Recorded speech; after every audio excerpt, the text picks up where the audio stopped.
Hello, my lovelies. This is Paisley Wild, and we're off adventuring into the spaces between. And we're being broadcast live tonight, of course, on Truth Frequency Radio, iHeartRadio, TuneIn, and TalkStream Live. And hello, YouTube. Hope you guys are just having a fantabulous day that ends in Y. Because you should. It is, a good day to end in Y, right? Why not? And all that. Let's see here. What do I need to say? I always forget the things I need to say at the beginning unless I need into the stinking internet tonight. So there. And so, that being said, no matter how you are listening to me, stop in and say hello in one of the chat rooms, or you can always drop me the email at wildepaisley@gmail.com. That's WILDEPAISLEY@gmail.com. Or, if you don't have time for that, I totally get it. I do believe the call line is open tonight, so if you want to do that, you can absolutely call. That number is 213-233-3998. Absolutely. If you want to check out what I'm doing, who I am, that kind of thing, you always go to my website. That's www.paisleywild.com. You can also find me occasionally on Facebook, the @ Wild Paisley. If you want to just support my radio habit, you can do that too. I'm absolutely fine with that. You can use the cash tag. That's $TheSpacesBetween. And while you're doing research, because I tell you to do your own research, don't just trust me, even though I do research too. Check out iLife.com. iLife is the official sponsor for Truth Frequency Radio. iLife combines the unleaded parts of the ayahuasca, that's the non-psychoactive properties, with the high-quality CBD to help support all of you. And I haven't been watching the news lately because I don't want to. I'm afraid to anymore because, wow, they say a lot of things that aren't very pleasant. And I don't... Life is crazy enough without going there. Just saying. So, yeah, get the iLife. Just do it. Anyways, check it out. Let's see. Where am I trying to go? That's where I'm going. I'm going crazy. Anybody who doesn't think so really doesn't know me. Hope you guys had a good Imbolc. That's the Festival of Brigid, Festival of Fire. It's the festival is about halfway between Yule and spring equinox.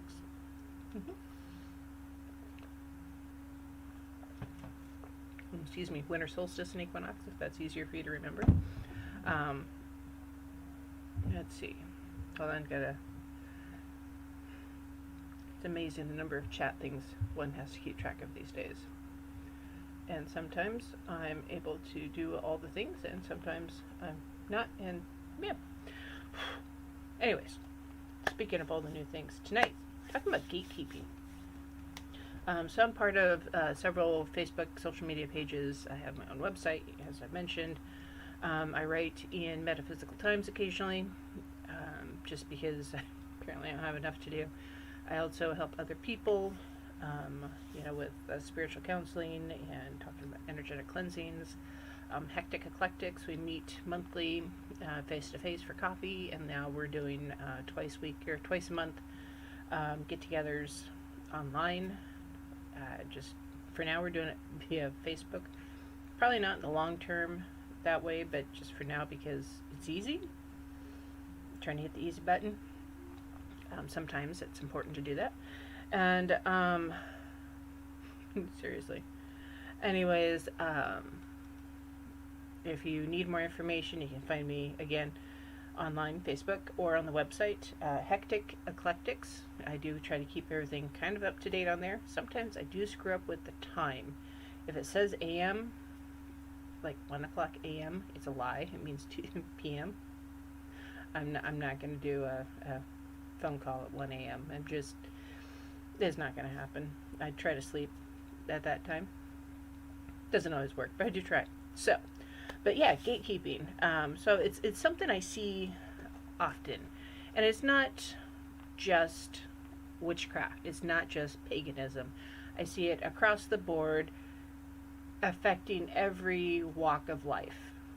It drives me insane because, bloody hell, why are we doing the gatekeeping? I don't get it.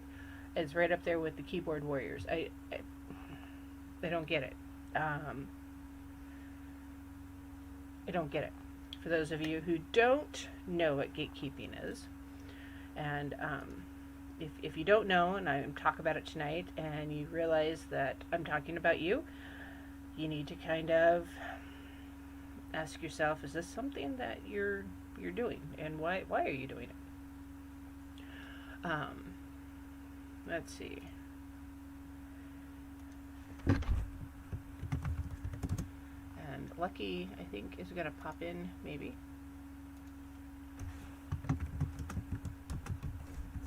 Alright, we'll see. Alright, so gatekeeping itself is the activity of trying to control who gets particular access to resources, power, or opportunities, and who does not. And this can be done by straight up telling them they don't have access. I've seen it with witchcraft by saying, if you're not a natural born lineage witch, you're not really a witch. And what that means is, if your heritage says you're not a witch, then you're not a witch. So meaning, you can't say your mom or your dad was a witch, and your grandparents were witches, and your great-grandparents, and your great-great-grandparents,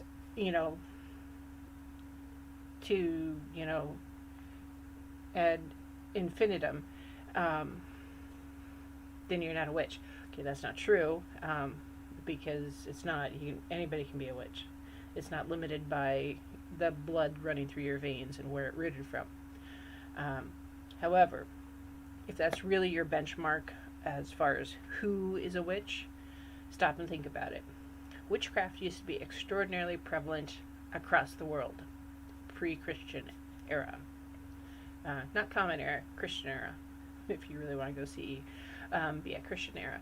And if that's the case, then there has been a witch in almost every familial line in history.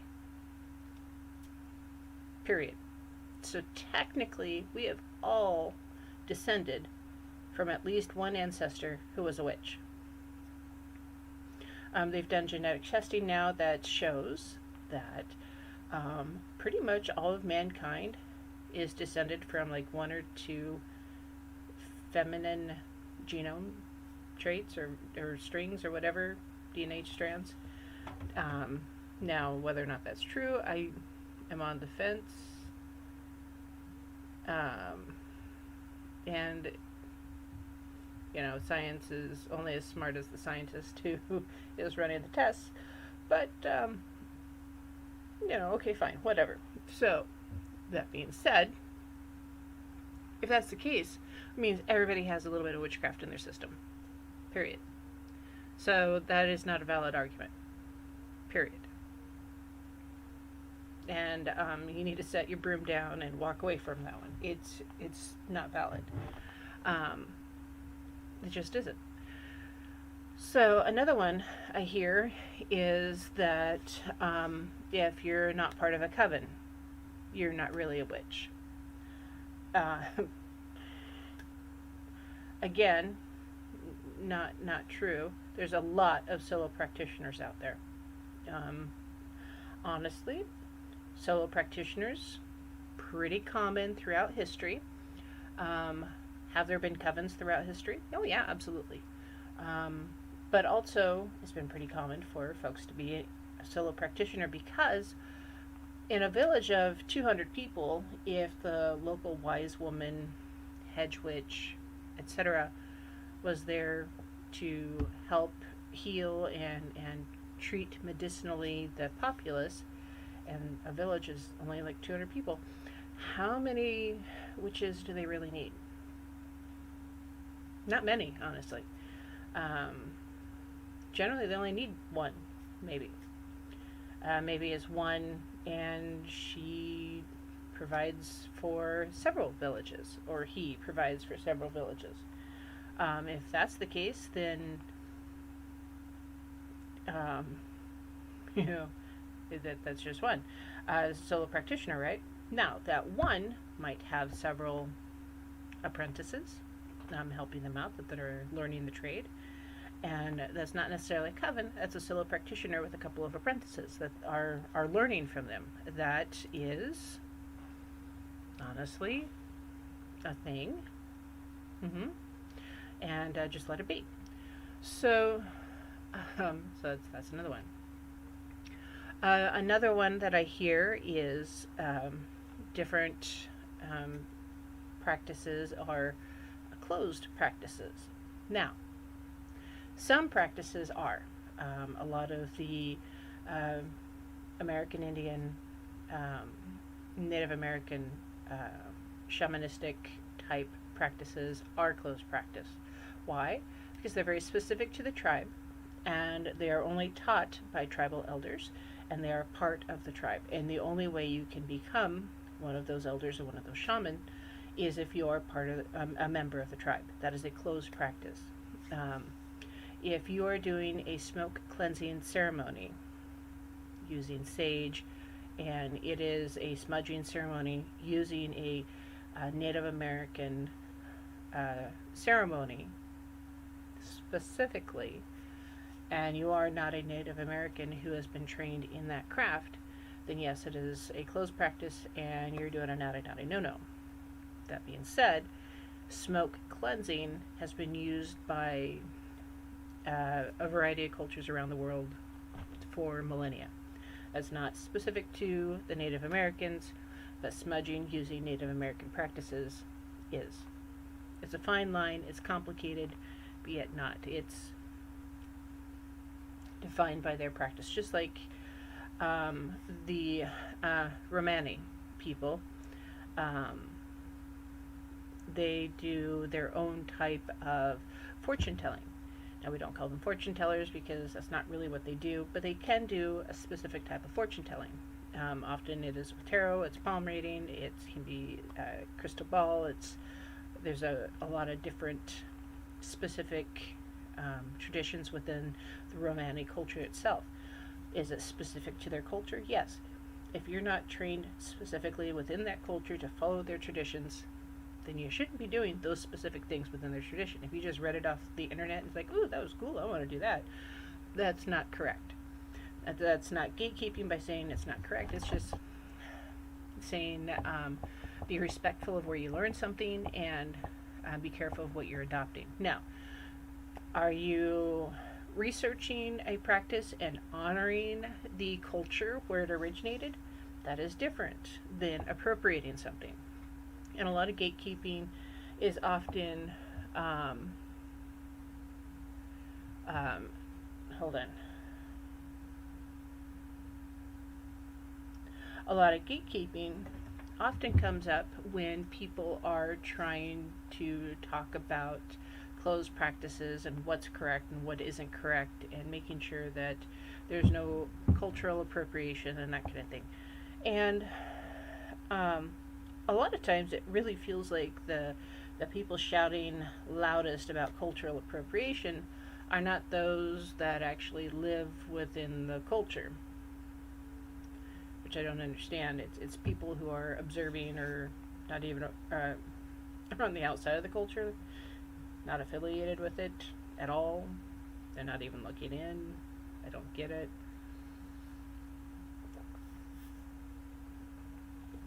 Who knows? Yeah. It's just, there's so much that I just don't understand. I just don't. But, what do you do? So, yes, gatekeeping. And the definition I read to be at the very beginning, that's from the Oxford Dictionary, so it's not, the Cambridge Dictionary. It's not something I just made up off the cuff. It's a thing. And gatekeeping is a buzzword in witchcraft and in so many different things anymore. And it's frustrating. And it's used to stop people from doing things all the time, it seems like. An instance I saw today on Facebook, and it kind of drove me a little nuts, is somebody was saying that you should pay attention to where you source your materials for your craft. This is a true statement. You should pay attention to where you're sourcing your materials for your craft. Absolutely. They were saying that you should not source from places like Hobby Lobby or the dollar store or Walmart, that instead you should source them from ethical places like Etsy or thrift stores, or yard sales or something like that. And at its very basic, I get where the post is coming from, because retail stores, such as Hobby Lobby, for instance, are very anti-witchcraft. They're very, very, very pro-Christian. And even though the sarcastic part of me that likes to poke the bear giggles slightly when I buy something from a very, very Christian individual to use in witchcraft, I know that by spending my dollar there, it means that a portion of my dollar is going to support a campaign against myself, which really, truly doesn't make any sense. And for that reason, I have a hard time spending money at, say, Starbucks, because Starbucks does the same thing.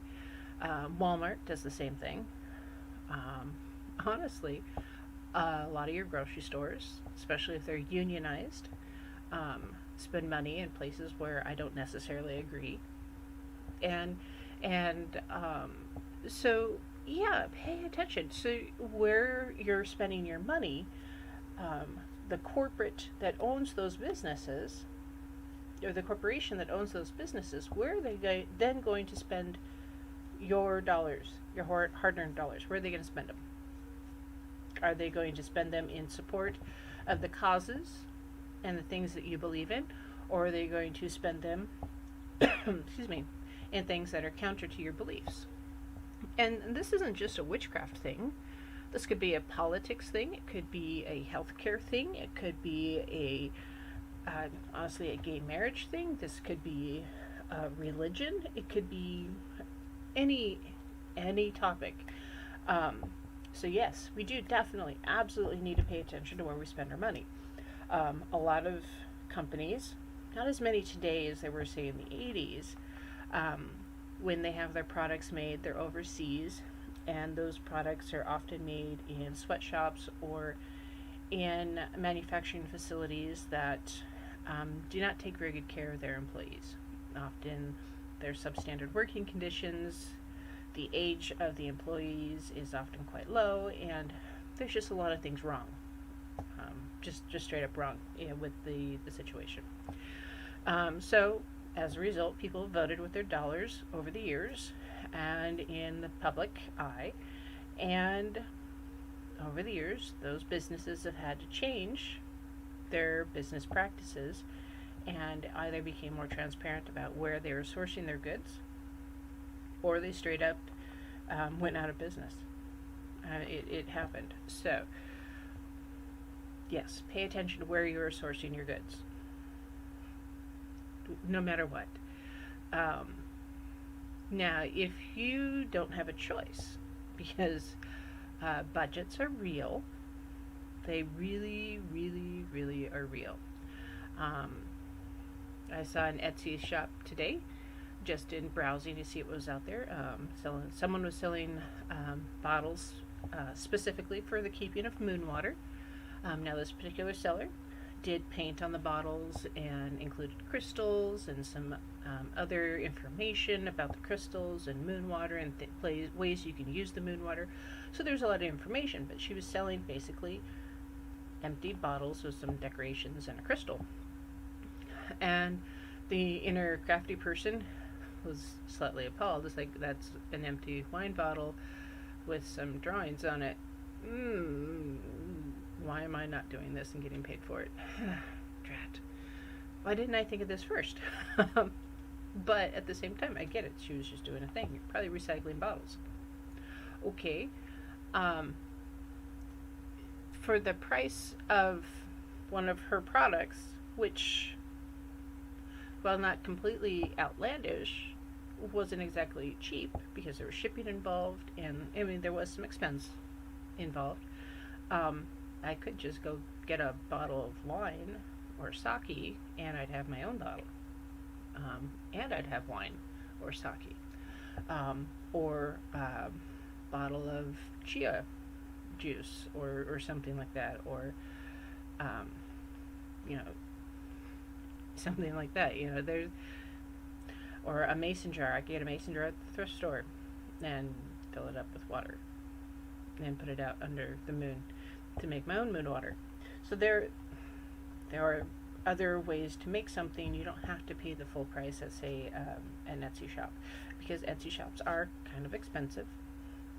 Same with going to a lot of the boutique type esoteric shops. A lot of them are a little more expensive, so that's why Pinterest is so popular. You can go there, you can find out some ideas on how to make your own and make your own crafty type things. And often you have a closer, a spiritual connection to the tools that you make yourself, honestly. You really do.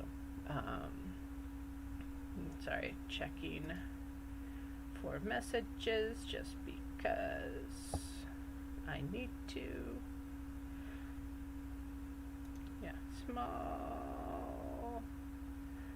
Yay!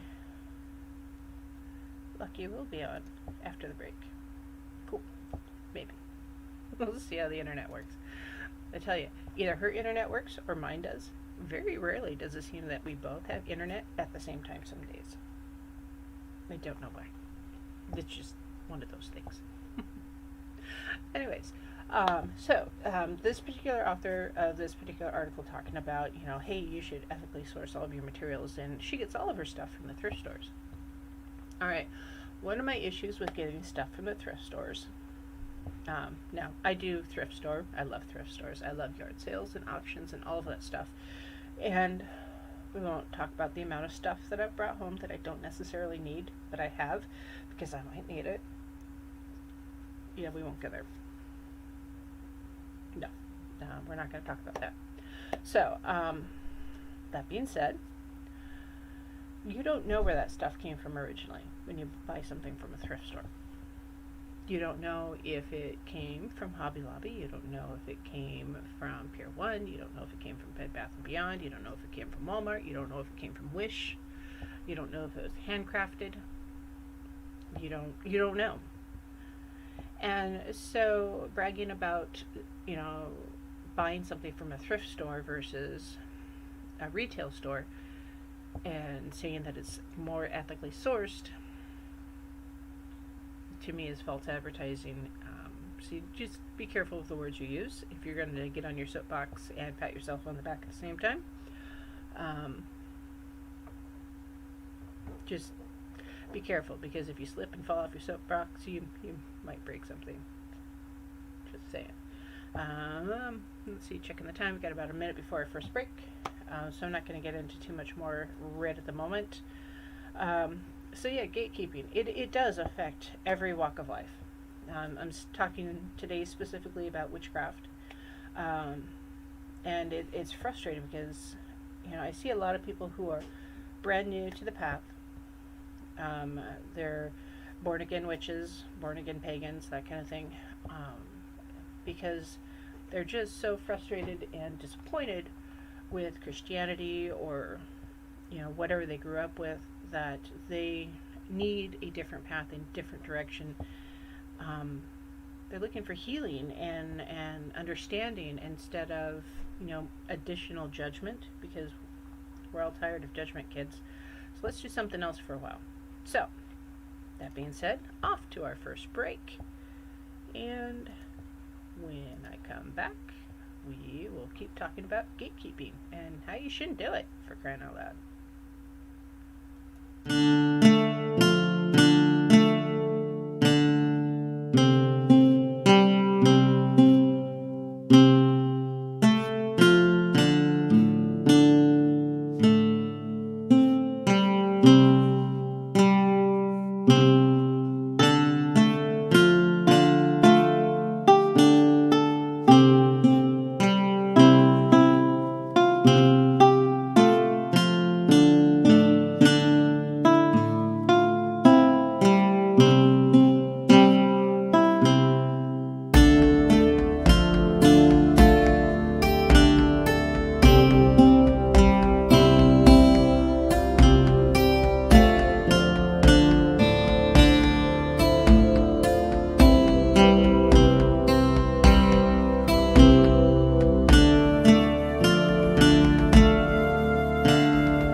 Hmm.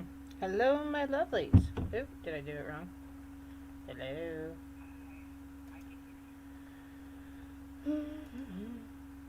Okay.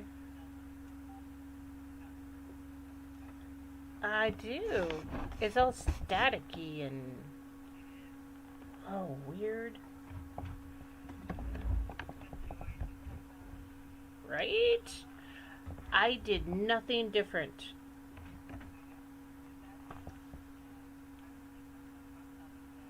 Hmm. No, you sound great. Um,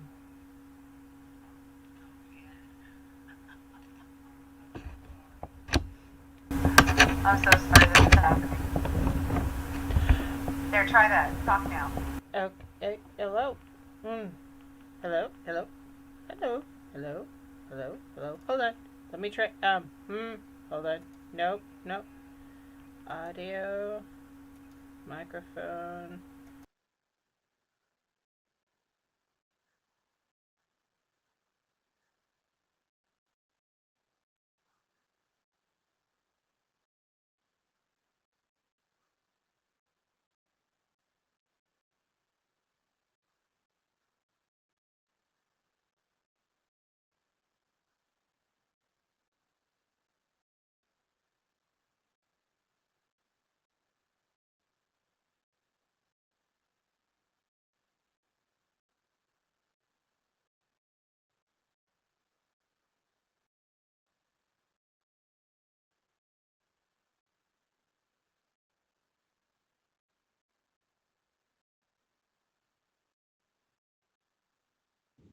Uh, yeah, the voice. Oh, hey, there I am.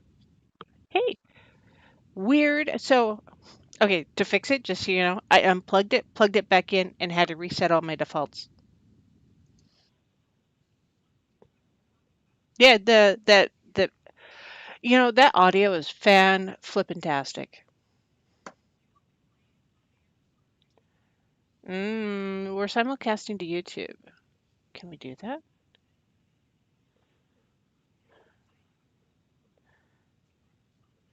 You know what?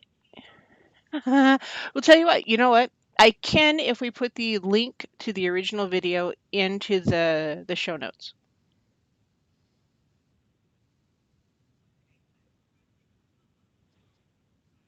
Yeah, yeah, that'd be fab. Because yeah, she had a great voice, just fantastic vocal control. And she was a shaman. Um, and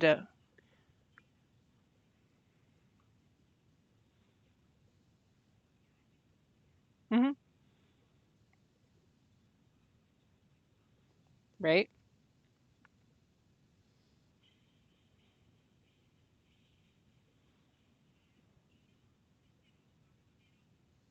No, it's fine.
Mhm. Yeah, That's fantastic. yeah. Appropriate. Mhm. Absolutely appropriate. Because if you think about it this way, somebody has made claims against the air, the principalities of the air. Mhm. Okay. I'll just say somebody without mentioning who. um, anyway, so they made accusations against the principalities of the air. Well, through air, we have to breathe air in order to Mhm. live. To Yeah. demonize air is a very wrong thing to do. It is also through which we hear sound. And also, um, how we communicate. We have to let we have to have distances between ourselves so that we can appreciate the closeness of each other. So having air in between is most necessary. Mhm. It feeds everything. It's one of the main elements that we have. Earth, air, fire, water. Mhm. It's a major pillar. It's a major Right. foundation. Mhm. And to demonize it is to make the practice and the idea of what we practice unstable. Mhm. And Yeah, to do it's that, like not putting a full foundation underneath your house. bingo, okay? And again, what are we talking about? Gatekeepers Mhm. tonight. So Yeah. one of the gatekeepers of spirituality has been other religions, and we won't get into that slamming thing because I can go on all night about that. Yeah. But I understand. But you were mentioning something earlier, and I only got to catch some of your first segment because again my internet went down, which also I think belongs to the air element. Mhm. I I don't know agree. why. Oh, because we can get signal through the air. Mhm. Okay, we don't have to depend on the wires anymore. So that said, it's in the ether. I mean, they call it the ether, Mhm. right? Oh Am, yeah. am I right that that's Yeah. air? Ethernet. Yeah. Yeah. Ether. Aether. Yeah. Well, aether, I was thinking aether too. You would know that word. So the thing is, Paisley, I think that we all need to stop shying away from the air element and stop shying, and become friends with it. Those who are naturally air elements. I'm an earth element.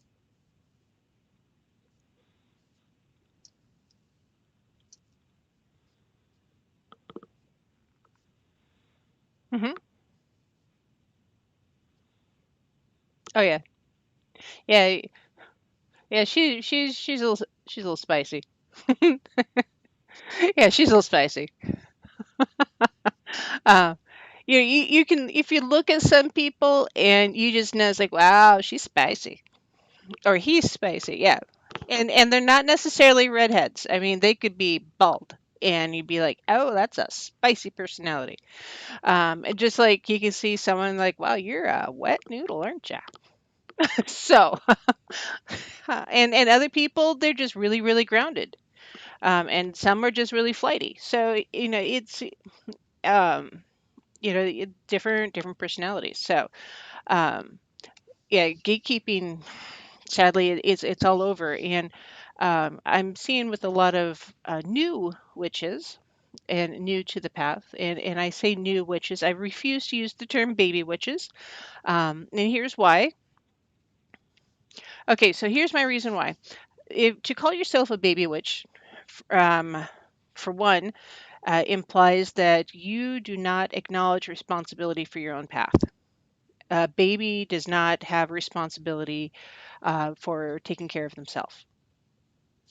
And as someone who is choosing to be a witch, you are acknowledging responsibility for that choice. So you are a new witch. You are new to the path. And if you're not an infant for crying out loud, um, it, you just all all the angst. It is all the angst that I can possibly convey. The I know a lot of people really resonate with the term baby witch, and if you do,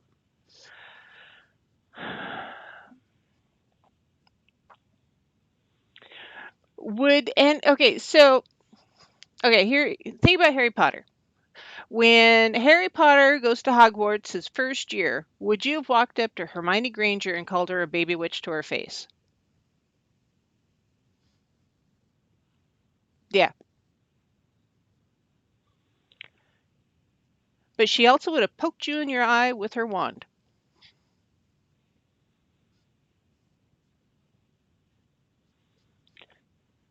But I wouldn't have called her. I still wouldn't have called her a baby witch. She actually knew more than Harry did throughout the entire series. Well, yeah, but I wasn't comparing her to just her. Well, Dumbledore knows more than everybody because he was older than dirt. But yeah. So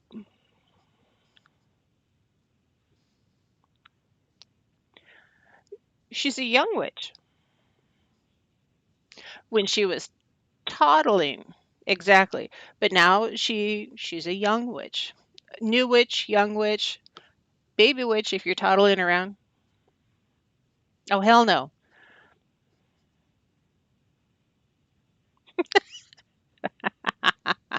Jessica's witchy spice. Exactly. So, witchy spice. Yeah, exactly. Spicy. You want some mugwort with that? So, but exactly. So, as a new witch, I see people posting it's like, "Hey, do I need to wait for someone to give me my first deck of tarot cards, or can I go buy my own?" This one actually really chaps my hide. So, once upon a time, tarot cards were something that were handed down because they were family heirlooms. They were not mass produced. A lot of them were handcrafted, hand painted. I mean, they were works of art. They're not anymore. Exactly. You can buy a new deck off of Amazon for 9.99 anymore. It'll be here by Thursday. Go exactly. Exactly. Exactly. She'll beat you with her wand. Unless she's training you and she says, gives you permission, that's different. But if you feel called to buy a deck of tarot cards or oracle cards, buy it. Do not wait for someone to gift you something that you want for yourself, something that you need for yourself, something that you feel called to get. Um,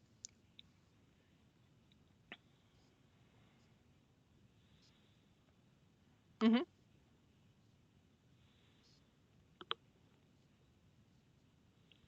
mhm,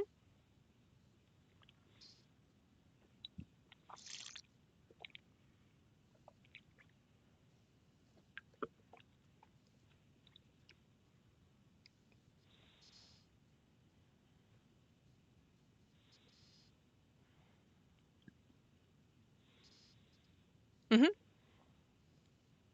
mhm. Oh yeah, my athame, yeah, absolutely. I found my athame that way. Um, Yeah, it was on my property. No one had been there. Straight up, where did that come from? Even my first tarot deck, I wanted something that resonated with me. And the at the time I worked in the rock shop, Zero Point in Sandpoint, and quite a few different tarot decks and oracle decks, and I messed around with all of them to really get a feel for the different decks. Now, the Toth deck, for instance, gave me the EBGBs, zero connection whatsoever. Uh, did not resonate with me at all. Seriously, EBGBs. The Rider Waite deck, honestly, didn't ghost pepper. Um,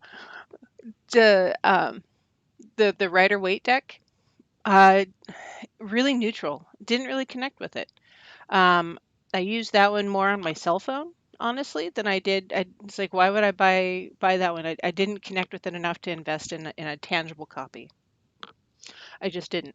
And so I went to a different esoteric shop that we have in Sandpoint that's kind of off the beaten path.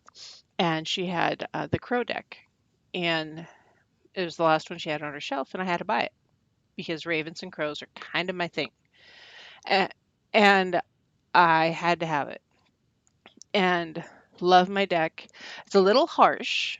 Talk about not pulling any punches. There is no fluff in that deck. Hmm. Hmm. Hmm. It is. Hmm.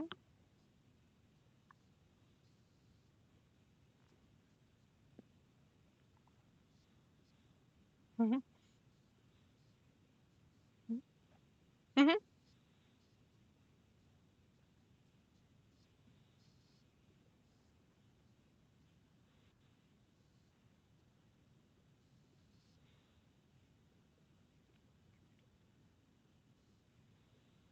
Hmm.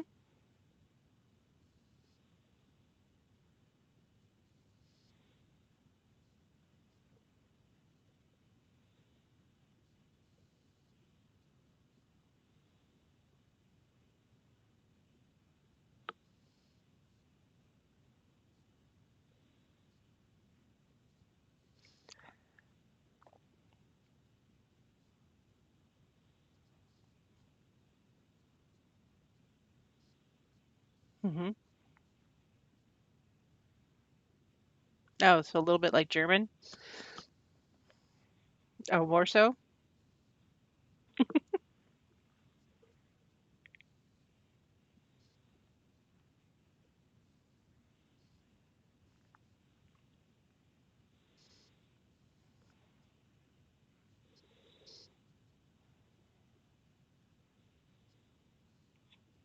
Oh, that makes sense. Yeah. Hmm.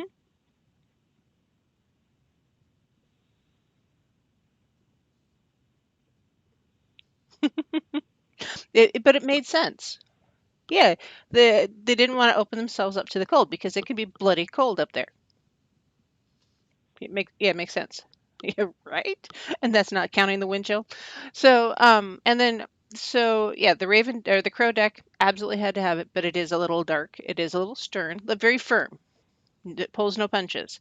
And so my second deck, I wanted something a little lighter, a little more fun, a little more playful, and I was working at Zero Point still, and they were going to get some new decks in, and so I looked up one of the decks that they were getting, and it was oh, the Sun and Moon deck. And I got to tell you, as soon as I looked at the artwork, it reminded me of a book that I had as a child, and I had to have it. It was just kind of playful and light, and it really connected with me, and I just had to have it. And then I was gifted a Moonology Oracle deck, which resonates with me for an entirely different reason. So I feel very connected to all three decks. Um, and do I use all three of them all the time? No, it varies back and forth. Ooh, Jessica has a mermaid deck, original deck, and a Nightmare Before Christmas deck. Oh, that's awesome. So, oh,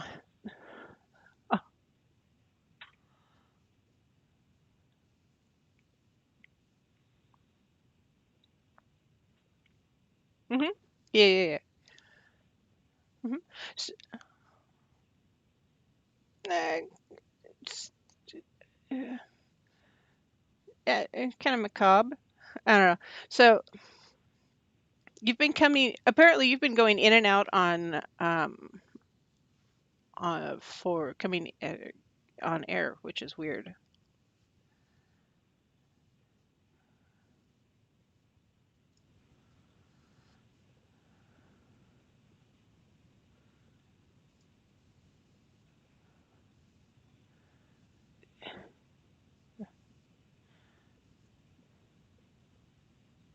I don't know. Who knows? Oh yeah, I hear you just fine. Who knows with the technology? Yeah, just I don't know. Yeah, we're just gonna roll with it. Keep going. Yeah, so gatekeeping. So when it comes to tarot cards, if you feel called to buy a deck, buy the blasted deck. If you feel called to buy the pendulum, buy the pendulum. If you feel called to buy the runes, buy the runes. You know, if you feel like you need to buy whatever divination tool that you are contemplating, buy it. Do not let someone tell you that you cannot. You know, the the way of doing things from yesteryear. When I say yesteryear, I mean in the early 1900s, which is sad because I know, right? um, I know, I feel you. Um, but still, yeah, in the early 1900s, you know, and earlier, it's because they were um, something that was not as easily obtained as they are now. The printing press wasn't as popular, as common. I mean, shoot, if I wanted to make my own deck, I could draw them out on, index cards right now, and I would have. Mhm,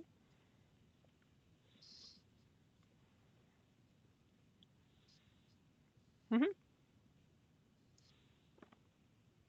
mhm. Absolutely.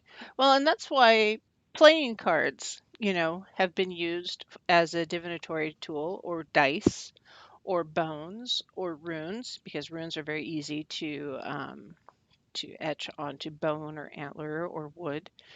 And so yeah, there's many different ways to do divination. It's not just tarot cards. And is there a variety of different meanings within the tarot itself? Yeah. Yes. And it's a tool. That's all it is. It's a tool to help you connect with your spirit guides, the collective unconscious that's all around us, to help channel the messages that you're trying to receive. It's just a tool. That's all it is. Just like a hammer is just a hammer. Not all hammers are created equal. It could be a rubber mallet, it could be a ball peen, it could be a claw hammer, it could be sheetrock hammer, it could be, there's all sorts of different hammers. Is it the right hammer to use? Same kind of thing here. Um, which, mhm, nope, keep going. Nope, nope, you're fine. hmm hmm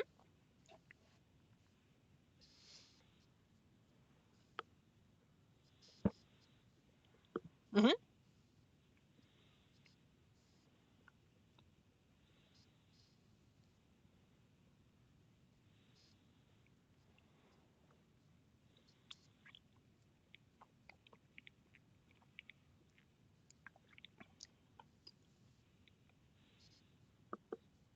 hmm hmm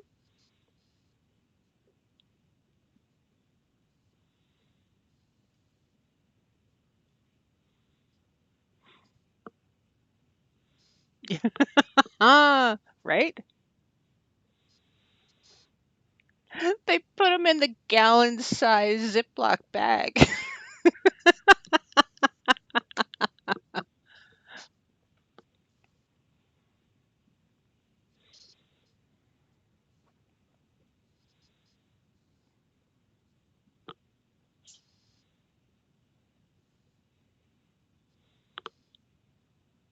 hmm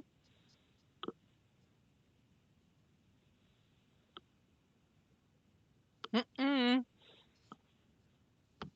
Well, they had old magic.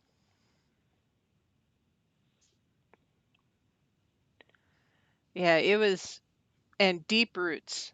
Those mountains have deep roots, deep roots. Okay, so I'm gonna hold you up. I'm gonna pause you there because we're about 30 seconds from top of the hour break. So Ah, rub it in, why don't you?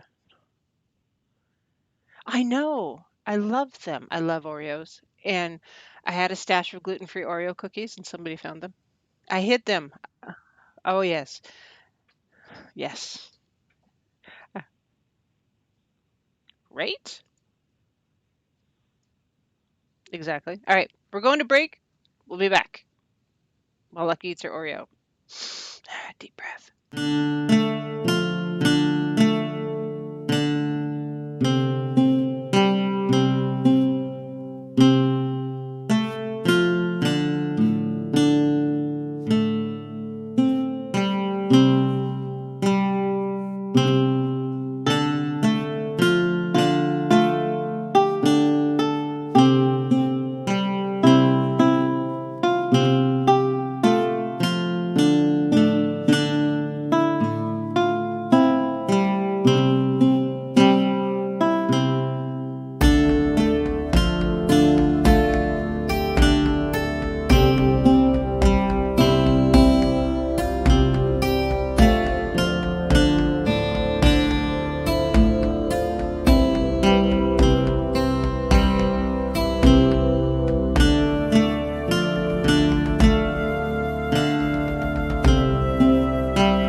Can you hear me?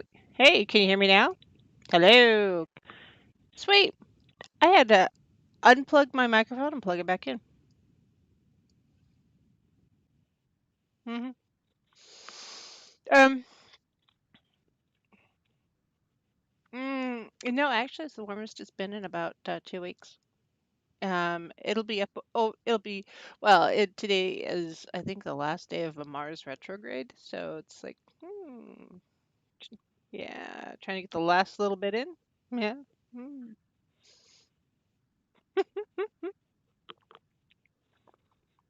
Sure. Knock on wood.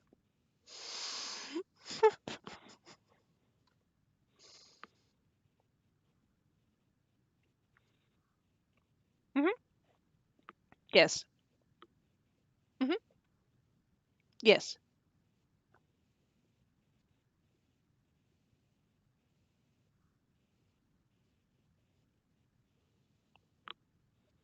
hmm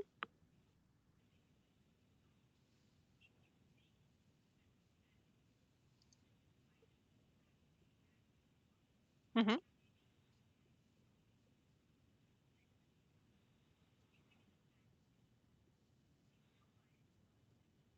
hmm hmm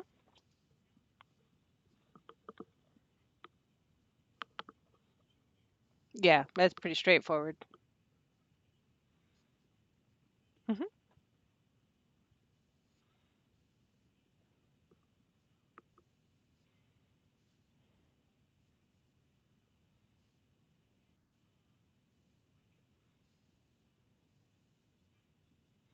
hmm Yes.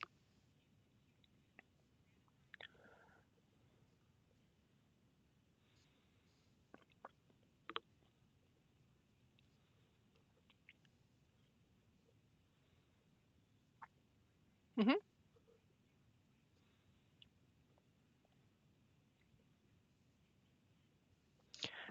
A little bit of soap goes a long way. Um, just like exactly. Well, just like anything else that we encounter in our world, it doesn't matter if it's a book, a tool, a person, a job, or a location.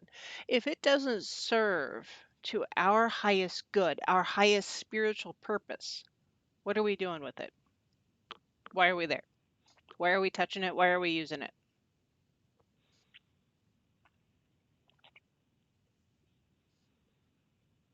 hmm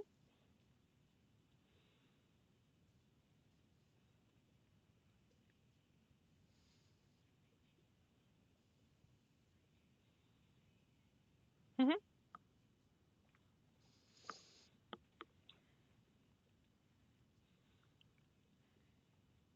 Oh, yes.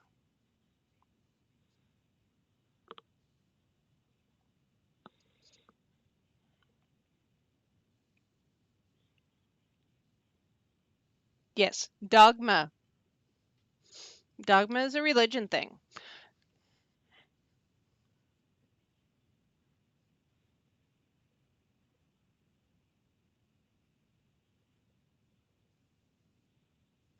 Right? Right? Spirituality and your connection with the divine is generally unique to oneself. Now, people gather together in covens or even churches because their connection to the divine is similar. Not identical, similar. Now, for like up here in North Idaho, we don't quite have a coven. We have Hectic Eclectics. It's a coffee club basically, because we are an eclectic group of people. And since we're an eclectic group of people, we all believe a little bit differently. Our spiritual path, our spiritual journey is a little bit different. And so it doesn't really make sense for us to all join the same coven, but yet we all want to get together and have that same fellowship that we would have if we were part of a coven or a church, if you will. because as a solo practitioner, you don't always get that. And it's frustrating because you still want that camaraderie, that support system, that just that support, Yeah. hmm hmm Well, exactly. And, there are a lot of really great groups that you can access online, whether they're on Instagram or TikTok or Facebook or MeWe or I don't know where they are. They're all over the place. And are there some great groups out there? Yes, yes, there are.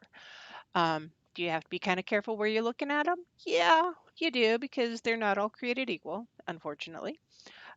Not all of them are transparent with requirements and what they're looking for.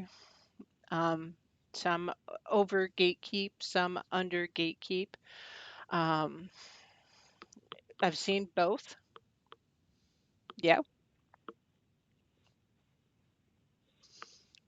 Okay.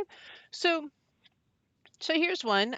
So there is the assumption that if you are a witch or a pagan, you must be a polyamorous individual or part of the LGBTQ community, absolutely, and you are into the swigger community, and if you go to a coven workshop or something, it's free sex. As as Lucky spits coffee through her nose. Um, and I said all that with a straight face, so that's even worse. Now, that's not what it is. There are people who decide they're going to join a coven or try to join a coven specifically for that reason. They think it's free sex for everybody. Um,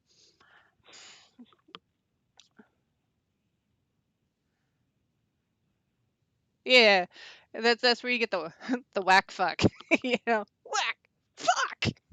Yeah.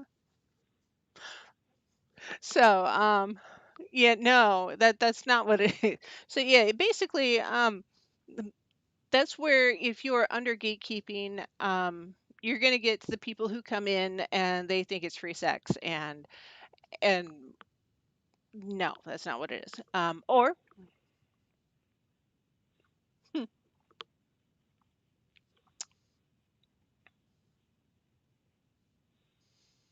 no, yeah, you know, there are times when clothing is optional. There are some ceremonies where it is um, recommended to be skyclad, like going through a dedicant types of ceremony where you're dedicating yourself to a specific deity, because kind of like you're being born into that specific path, or into your relationship with that specific deity. You're going into them, you're bearing yourself to them. Um, it's a metaphorical thing. Now, is it necessary? No, because the deity, they they don't really care. Um, yeah. So it's more, yeah, exactly. They're seeing all of you, not your trappings, your clothes. A lot of so if you're exactly, so if you're going skyclad for that type of ceremony, often it's metaphorical, and helps to put you in the right mindset. Um, Another one that I see, and I've encountered, especially with a lot of the Nordic traditions, unfortunately, is the assumption that Nordic traditions are all white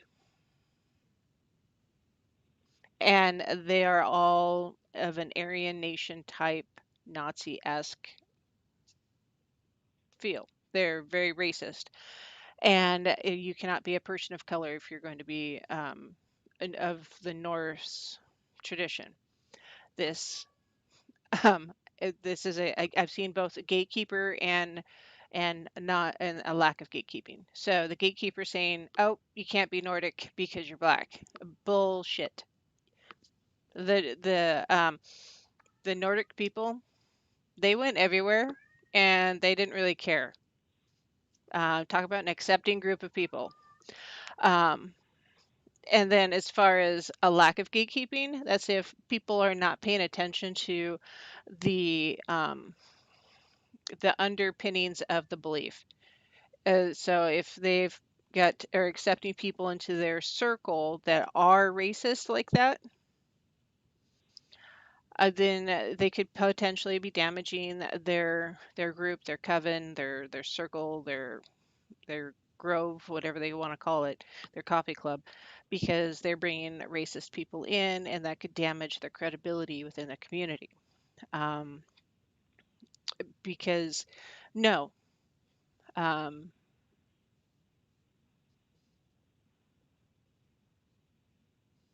right? So I was just gonna say, both Loki, so Loki, Odin, or Loki and Odin both, straight up right there, those two have both transformed into different genders and different shapes and different animals to achieve different goals. Do you really think skin color is going to be a much of an obstacle for them? No. Piss poor attitude, judgment of race, yeah, that's going to be an obstacle for them long before skin color. Um, Zeus, I don't think I was gonna say, I don't think Zeus had a problem with skin color. He was willing to tap just about anything. If he was attracted, it was gonna happen.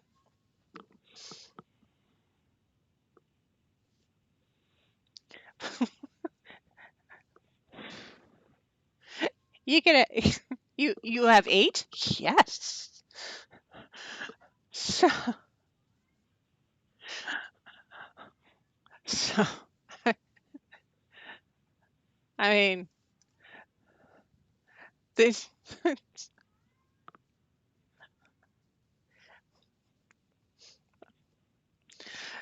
My point is, the gods don't really care about skin color.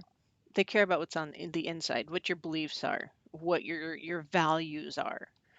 Um, and a lot of that race crap is just that. It's crap.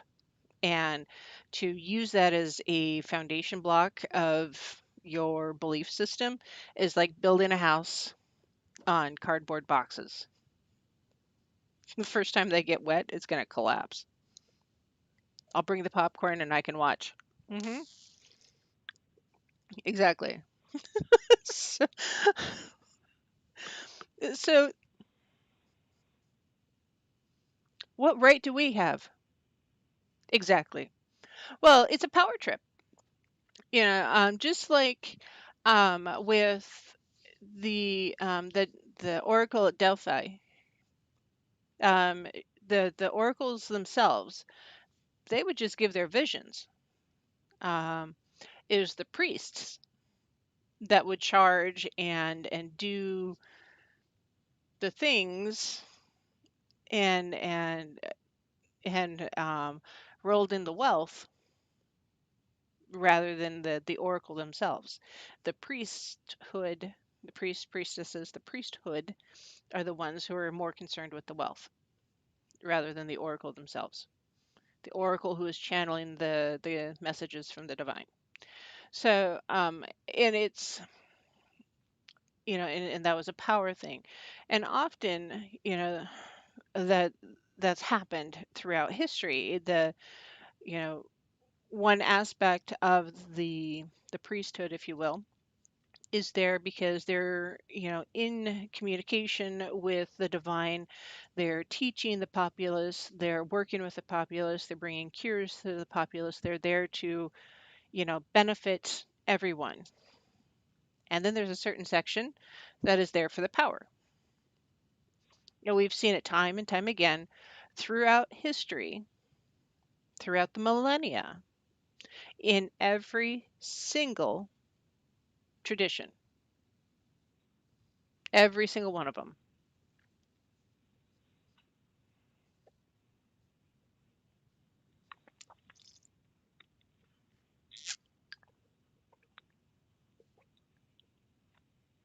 Yeah.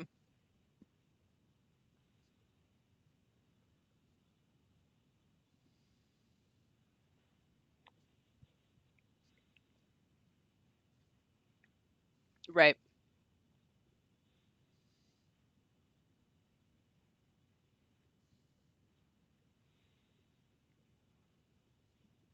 Mhm.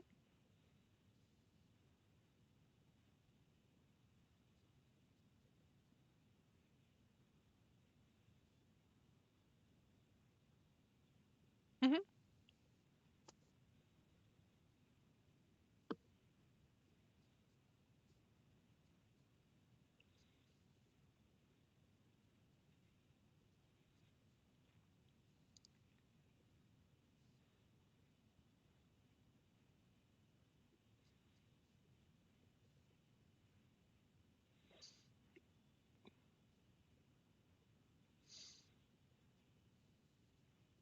Mhm.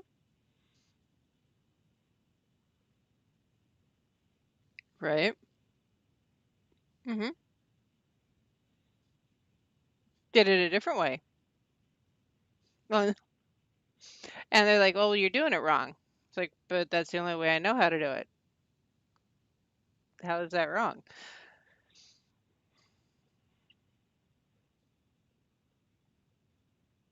Mhm. Absolutely. Mhm.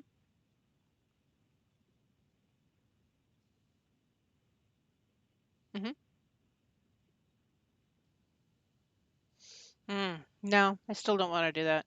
I have no problems being a priestess. That I have no problems. I have no problems taking on an apprentice. I have no problems teaching. Um, and I'm working on it. Um, then it's been suggested I take on an apprentice by somebody I trust, and it's hard for me because like, but do I really know enough? That whole self-doubt thing kicks in for everybody. And we all get it. I logically, I know. Emotionally,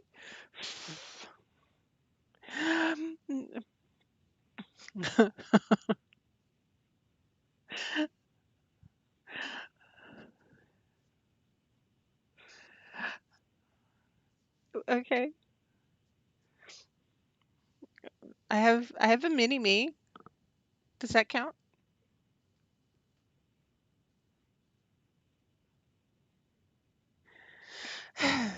Okay, well,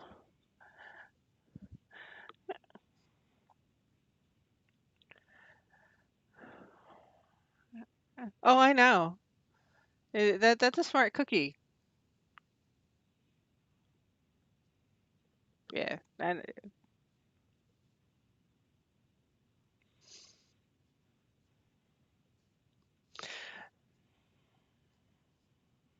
yeah.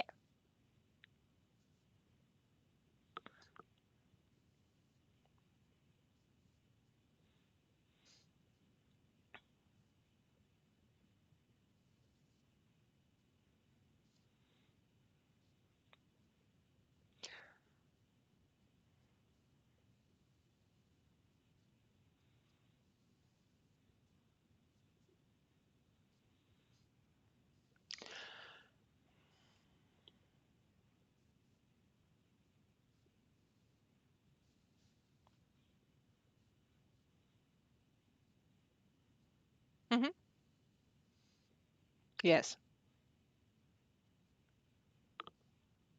Hmm. Yes. No, you're fine. Um, and the other thing, um, let's see. So there's how are they going to use the information? Um, and then also, just because you're considering taking on a protege or a mentee, you yourself cannot stop learning. And I think that's something that a lot of people forget is just because you're taking the time to teach, you cannot stop learning. That's why anybody in the medical field, law enforcement, the legal field, the education field, they all have to take continuing education because they cannot stop learning because there's things coming up. There's new things all the time. Our world is changing right now. It is evolving, to use a word that many don't like. It is evolving. And it's, if you watch the news, which I try not to, I can just feel the energy at this point. Um, and wow, is it out there? But our world is transitioning from what it was to what it will be, and it's doing that all the time. Yes, it is. I mean, it's always in a constant state of flux. But it's it's accelerating, and it does that from time to time. Just like with the weather, we've had glacial periods in the past. We've had watery periods in the past. We've had dry periods in the past, as far as weather cycles and dinosaurs versus and etc. Historically, all these different you know time frames in the past. You know that's going to happen again.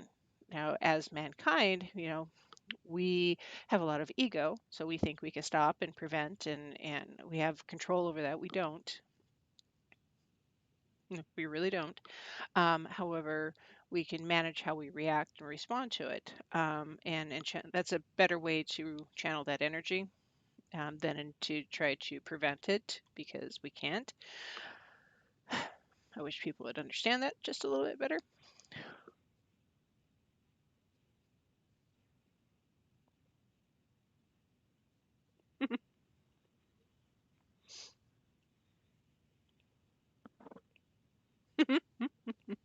Right? Yeah, pout just a little bit. Arr. So, but my point is, when it comes to new people, don't gatekeep and block the information. Don't say they can't learn something because they're not this or they're not that. Um, Instead, help them find the information. What would you have liked to have had when you were starting out on your path? What direction or guidance would you have liked? So instead of saying, oh, well, I didn't get the help, so I'm not going to give it to someone else, well, quit being an asshole. What would you have liked? Um, you know, Sadly, asshole seems to be the default setting for many personality types, and we need to get away from that. Um, just what I say earlier today. Yeah, imaginary lines.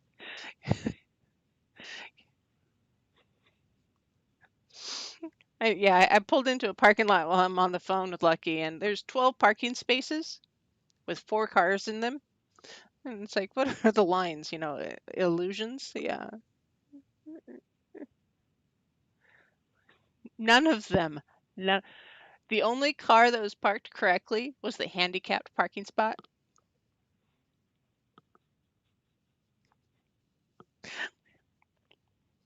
Go figure that one.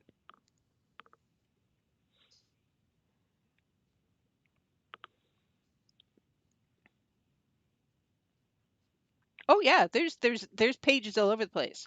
All right, before you get into the Reddit page, we're 30 seconds from break, so we'll pick up your Reddit page when we come back from break. But yeah, there's there is so many gatekeeping blocks and like gatekeeping in the witchy community. There's gatekeeping, moonlight witchdom. There's crossroads in defense of gatekeeping. I mean, there's arguments for and against, but uh, yeah, gatekeeping is everywhere. Some of it's appropriate, some of it isn't. So we'll be right back. Hold that thought. Don't forget it though. Just hold it.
Hello, my lovelies. This is Paisley Wild.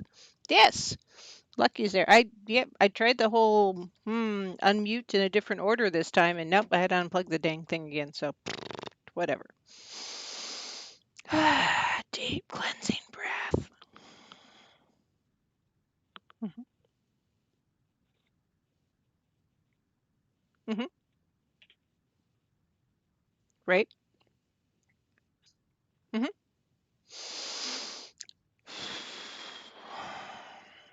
Hmm. Right. Sometimes the gatekeeper is right. Just like you don't take a butter knife to a sword fight. Um, junior tackle doesn't play pro ball. Um, you you don't take a go kart to NASCAR. There is some gatekeeping that is appropriate. Um, there just is. Um, bounty hunters generally don't join the FBI, contrary to a lot of fiction. Very few oil drillers ever, drill anything on an asteroid. So,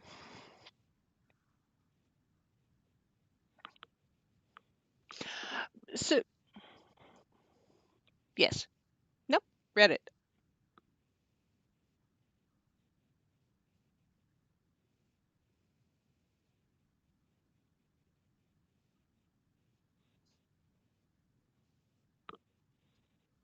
Mhm.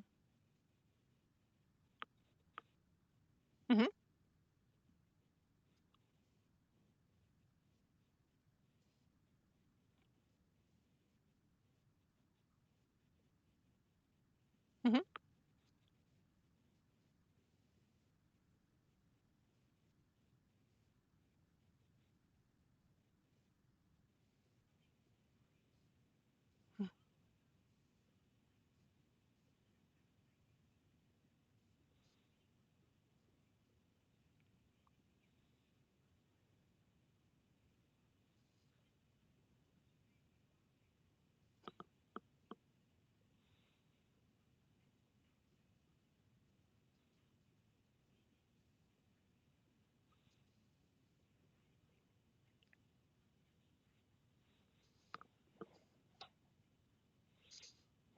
Hmm.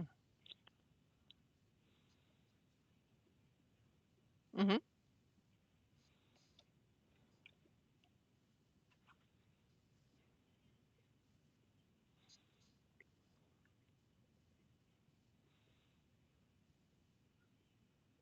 Hmm.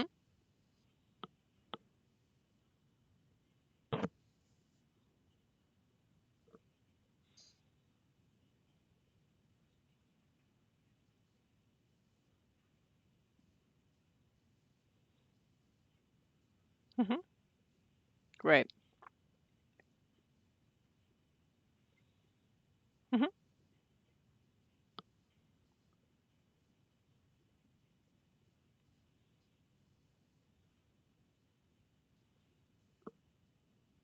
Right. Exactly. Exactly. So, the Dianic path is one that is generally a feminine oriented path, and it's a lot of people are drawn there who have um, or do trend towards observing or honoring a feminine deity due to many different reasons. Often it is a women only type of tradition, and a lot of them have to do with trauma. And I get it. It's a safe place for them. And I totally understand. And there are some Nordic type traditions that are um, um, often primarily masculine, um, for some of the same reasons. There's trauma, and I get it. But those should be the exception, not the rule. And then, in my opinion, now this is my opinion, my show, my opinion. Um, just saying. Um, but and then the Wiccan crew is generally the Lord and the Lady, and they not necessarily Hecate, but it's the Lady and the Lord, not necessarily Kununos. It's the Lord. They're just observing the feminine divine and the masculine divine, and okay, that's great.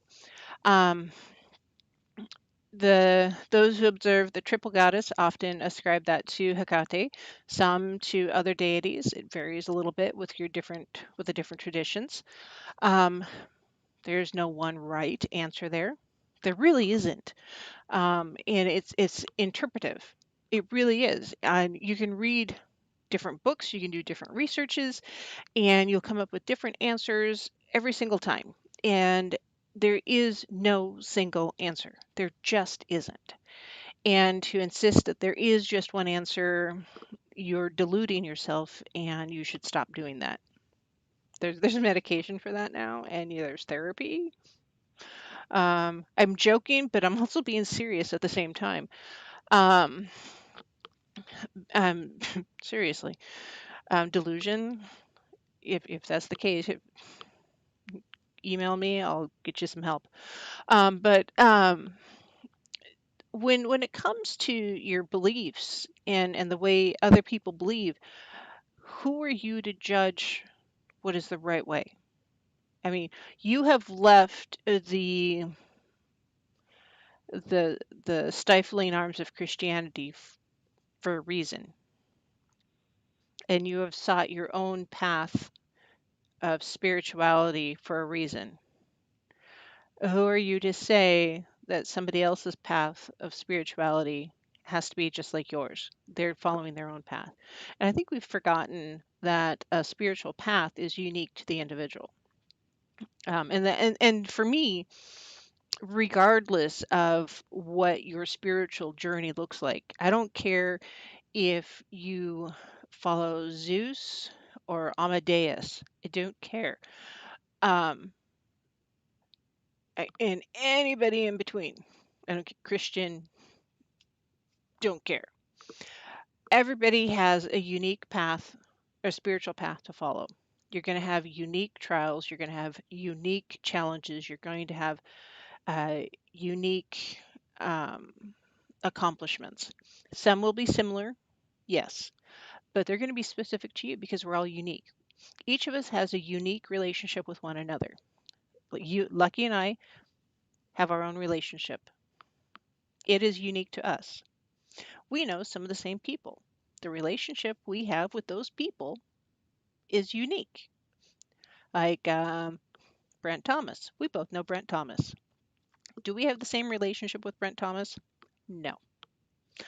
We both know Don Longbeard. Do we have the same relationship with Don Longbeard? No. Chris Geo? No.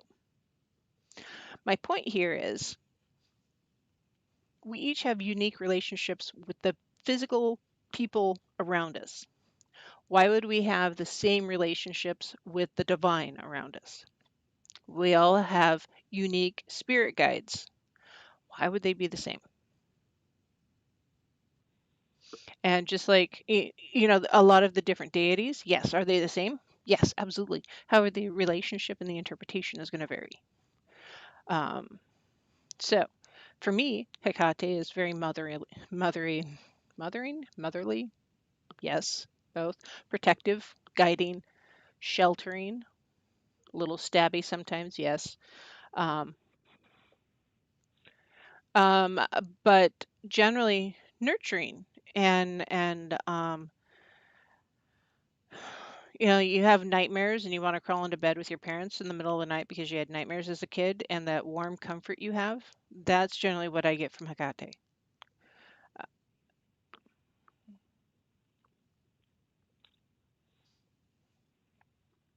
Hmm.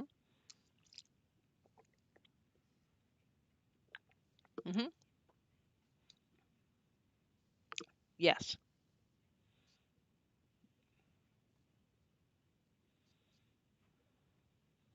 Hmm.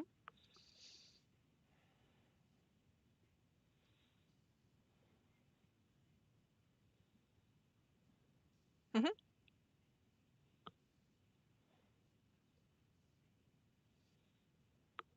Hmm. Hmm.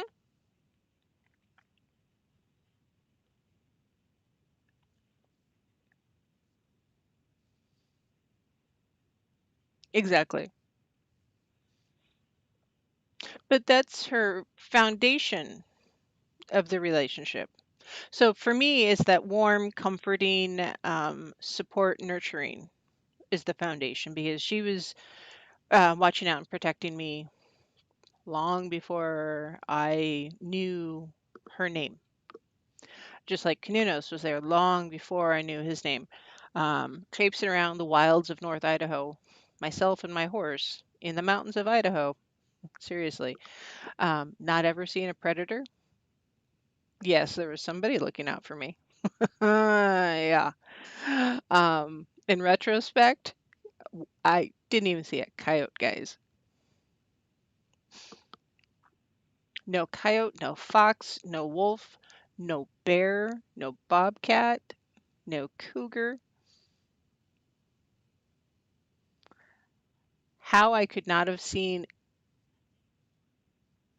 not even a cougar.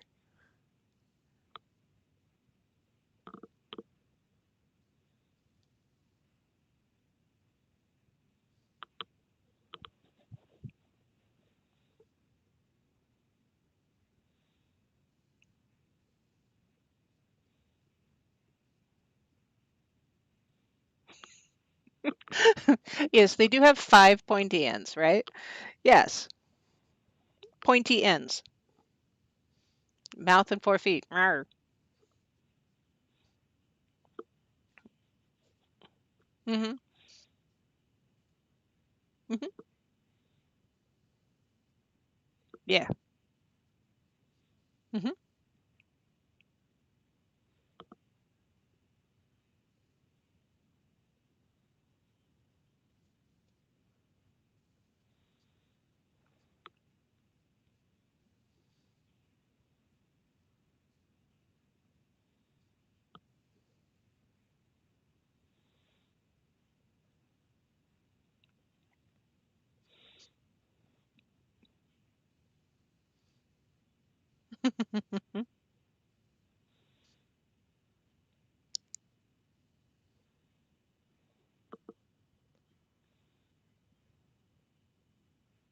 Hmm.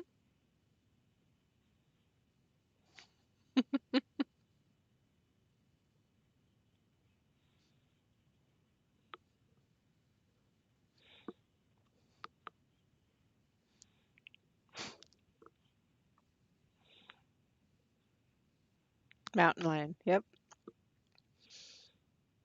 So yeah. Hmm. Well, 10 years of that, not a single predator. I know. I've encountered, right? I've encountered more predators where I live now in 7 years than I did or as an adult than I did in 10 years as a child. Yeah.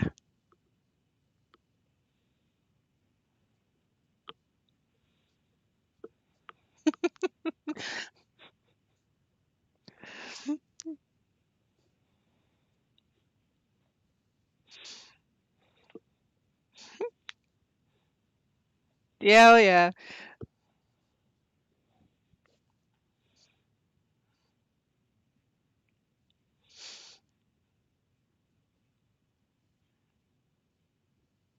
Mm-mm. No. Well, and I was riding a Mustang, so he would have known if something was up, and no, he was he was easy. He was calm, he was mellow, no problems. So yeah, trusting my horse, yeah, there's nothing. So we're totally off the path. So yeah, gatekeeping. Yep, squirrel. But anyways, the point is the relationships we have with the divine vary from one person to the next. So when people are saying, "Hey, how do I connect with the divine?" to say, "Oh, well, they'll reach out to you. Stop trying so hard." Well, that's not really the way to do it. Stop. You're gatekeeping again. Um, instead, you know, take the opportunity to teach them about signs. You know, what should they be looking for? What are and some people don't or end up not ever working with a deity. And that's not abnormal. It doesn't mean you're a freak of nature or anything like that. It's not everybody works with the divine. They don't. And that's okay. Instead, you may work with your spirit guides. Or some people are called to work with the elements directly rather than working with the divine. And that's a slightly different path. Um, and that is not abnormal. Um, and if you're called to work with water, well, you're called to work with water, and you might want to learn a little bit about the water so it doesn't get away from you because that's kind of a big deal. It's a bigger deal than most people think because people forget how destructive water can actually be. It can cut rock. Uh, hmm. Absolutely.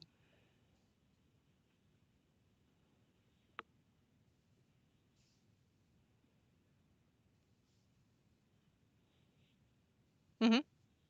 Right.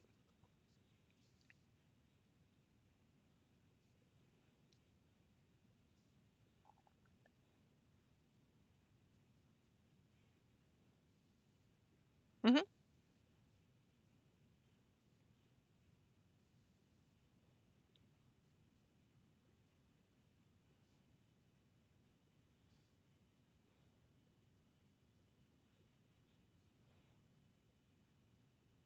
Hmm.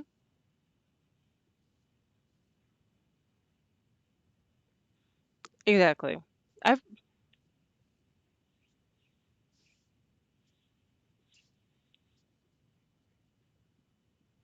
Hmm.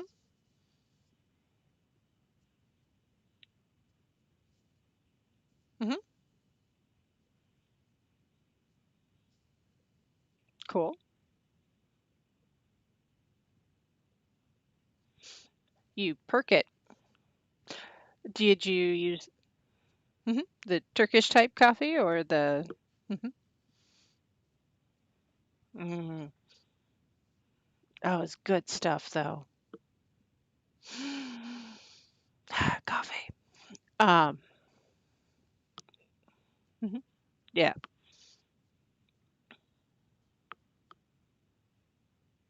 Hmm.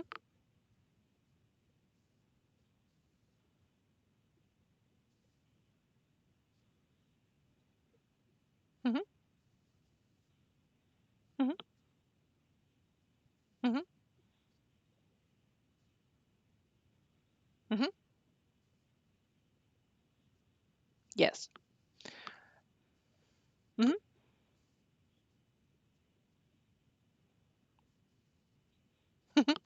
Well, right. It just like not everybody is comfortable using a hammer. Some people just don't want to use a hammer. Then don't. That's okay. Some people don't want to drive a stick. They don't feel comfortable driving a stick shift. I don't know who any of these people are, but I know they exist because of the number of automatic cars out there. I don't understand. Um, I just, but I mean, it's just a tool. That's all there is to it. Now, an interesting gatekeeping I've seen is I see people offer free readings, and I have no problem with people offering free readings. Occasionally, I do them as well, um, and occasionally I get paid for them. I, I'm not making a living reading tarot. I don't feel called to make a living reading tarot. Other people are, and fine. The interesting gatekeeping is I've seen people offer free tarot and they get direct messaged by people who charge for it and get yelled at for offering free readings. And it's like, basically, and it's like, well, dude, if you're called to charge money for it, charge money for it. If you're not called to charge money for it, then don't. Same with runes or anything else. Um, if I do energy work, generally speaking, I don't charge for energy work because if I'm doing energy work, it's because I feel the person that I'm working on desperately needs it. And exactly. And honestly, I really do get something out of it. It's not tangible. Um, it's sometimes I'm releasing energy that I don't need, and sometimes I am accumulating energy that I've lost elsewhere. Sometimes I give it to the trees around me because I have too much. Oh my gosh. But it varies. And so it's that exchange of energy is often every bit as valuable as an exchange of funds. And there's nothing wrong with barter. I do barter too.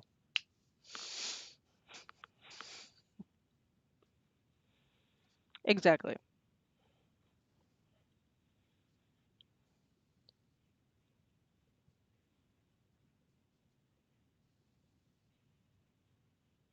Right? Exactly. Hmm.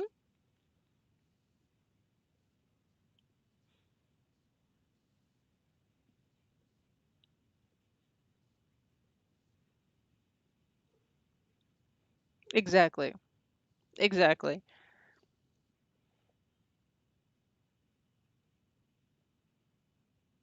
Hmm.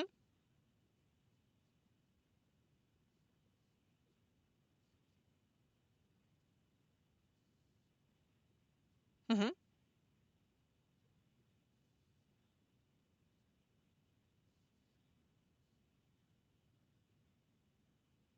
Hmm.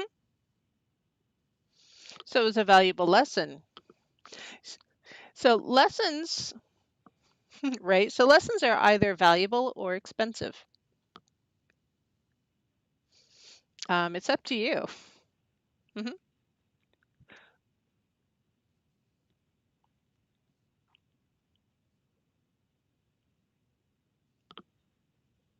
Hmm. Hmm.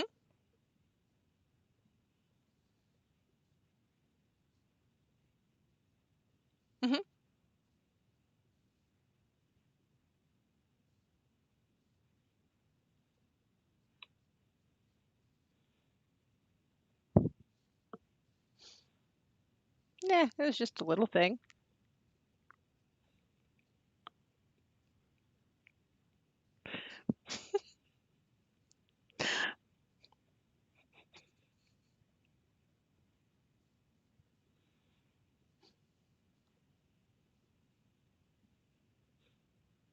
Hmm.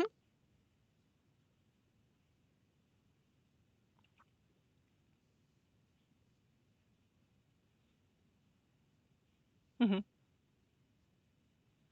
Hmm. Yeah. Mm-mm.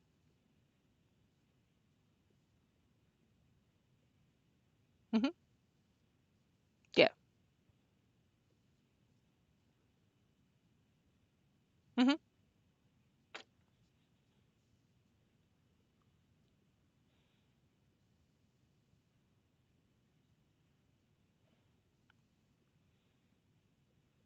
Right. Exactly. I don't need exactly. I don't need someone standing in a building somewhere telling me how my spiritual path has to follow or go. Um, it's unique to me. I don't need someone to communicate with the divine for me. I don't need someone to take my gifts to the divine and manage them for me. Um, so if I'm going to give an offering to the divine, I can do that all by my lonesome. I am fully capable of educating Mini Me about the divine, um, and the herbology that I've been slowly doing, and she really enjoys. And the communication with the divine. Yeah, pretty okay doing that. Am I going to be taking a class on shadow work just because I feel I should do a class on it? Yeah, I am. Because I feel like I need to make sure I've got the information necessary. And taking the occasional class is good because it broadens your horizons. It shows you other ways to think. And just like the analogy you used earlier, sometimes you do need to see a different way to do something. So don't be a gatekeeper. That's all for the show tonight. Can you believe it? It was fast 2 hours. So, um, you're welcome. You're welcome anytime. All right. So the internet's about to go. So merry meet and merry part. Merry meet again. We'll see you tomorrow night right here with Paisley Wild, the spaces between. Have a good night, guys.